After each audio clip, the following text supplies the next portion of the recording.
একদিন একটি ছোট্ট পিঁপড়ে জল তেষ্টা পাওয়ায় জল খেতে নদীর ধারে গেল। জল পান করতে করতে তার পা পিছলে গেল এবং সে ভেসে যেতে লাগলো। সে প্রায় ডুবেই যাচ্ছিল যে গাছের গাছে বসা পায়রাটি এইসব দেখছিল। পায়রাটির পিঁপড়েটির উপর দয়া হলো, সে গাছ থেকে একটি পাতা ছিঁড়ে নদীতে ফেলে দিল। পিঁপড়েটি সেই পাতার উপর চড়ে বসলো এবং নিরাপদে তীরে পৌঁছে গেল। সে পায়রাটিকে ধন্যবাদ জানালো। কিছুদিন পর একজন শিকারী জঙ্গলে এলো। সে সেই পায়রার উপর জাল ফেলার চেষ্টা করলো।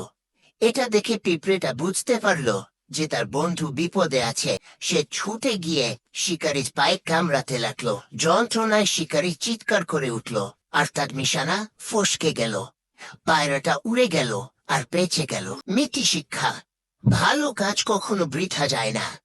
একটি ভালো কাজ সব সময় ফিরে আসে।